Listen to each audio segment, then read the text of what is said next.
আজকের এই দাদার কাছ থেকে আমরা জানবো যে মা বাবা যদি মারা যায় তাহলে আমরা মস্তক মুন্ডন করব কি করব না, এ ব্যাপারে দাদা আমাদের কি বলেন আমরা একটু শ্রবণ করব। জয় হরিবল। আজকের আলোচনা যে দাদা যে প্রশ্ন করেছে সেই প্রশ্নটা অত্যন্ত গুরুত্বপূর্ণ একটা প্রশ্ন, যেটা আমাদের সমাজে আমরা দেখে আসছি যে পিতামাতা মারা গেলে বা শ্রদ্ধা অনুষ্ঠান করার সময় আমরা মস্তক মুন্ডন করি। আসলে শাস্ত্রে এর কি বিধান রয়েছে?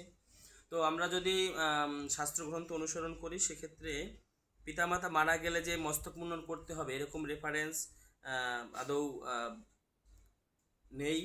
তো রেফারেন্স এমনই রয়েছে, যেটা হচ্ছে ব্রহ্মবৈবর্ত পুরাণ, আপনার 18 পুরাণের মধ্যে সর্বশ্রেষ্ঠ পুরাণ। সেই পুরাণের 188 পৃষ্ঠায় সেখানে বর্ণনা করা হয়েছে, শ্রাদ্ধ দিনে ক্ষৌর কর্ম করে যেই জন, নখকুণ্ড নরক্ষেতে পড়ে সেই জন, হাজারো বছর তাহে করে স্থিতি, পরবর্তীতে পশুরূপে ধরাতলে গতি।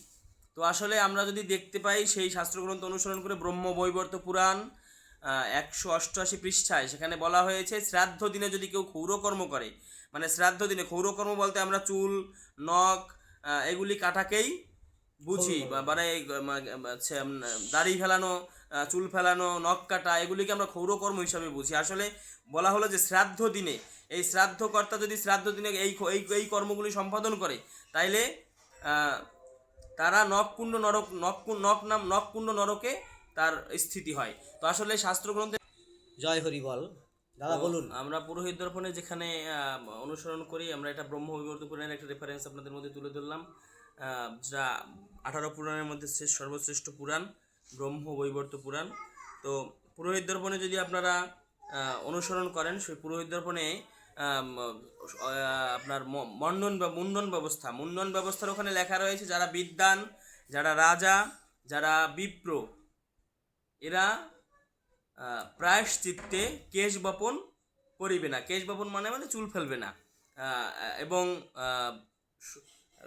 এবং অন্যান্য যারা মানে যারা অবকীর্ণ পাতকী গোহত্যাকারী তারা এই শ্রাদ্ধ দিনে কেশ বপন করিবে। এখন আসলে বিষয়টা হচ্ছে সবাই প্রপঞ্চ জগতে যারা আছে সবাই কম বেশি তাদের পাপপূর্ণ থাকে, কিন্তু আসলে ওখানে বলা হয়েছে যারা বিদ্বান এবং যারা রাজা এবং যারা বিপ্র মানে ব্রাহ্মণ এবং যারা শূদ্র মানে যারা নারী, এরা কেশ বপন করিবে না। এ ভিন্ন যারা মহাপাতকী, গোহত্যাকারী ও অবকীর্ণ পাতকী যারা, তারা শ্রাদ্ধ দিনে কেশ বপন করিবে বা প্রায়শ্চিত্তে কেশ বপন করিবে। এখন এখানে যদি এই এই তিনটা অপশনকে ভাঙানো হয় যে কারা কারা কেশ বপন করবে আর কারা কারা কেশ বপন করবে না, সেখানে বলা হয়েছে অবকীর্ণ পাতকী এবং গোহত্যাকারী। তো আপনি কি গরু হত্যা করেছেন? অবশ্যই না। তো আপনি কি অবকীর্ণ পাতকী বলতে আপনি অগম্য গমন অভক্ষ ভক্ষণ করেছেন? আপনি কি আপনার মা সমতুল্য, মাতৃ সমতুল্য বা আপনার বোন সমতুল্য তাদের সাথে আপনার কি কোনো মানে অবৈধ সম্পর্ক আছে কিনা? অবশ্যই না। তাইলে আপনি কেন ওটা করতে যাবেন? তাহলে অবকীর্ণ পাতকী যারা, যারা অগম্য গমন করে, যাদের অগম্য গমন এবং অভক্ষ ভক্ষণ করে, যে খাবারগুলি তাদের খাওয়ার কথা না সেগুলি তারা খায়, এরকম ধরনের মানুষ যারা যারা তারাই হচ্ছে এই কর্মটা আসলে মূলত করবে।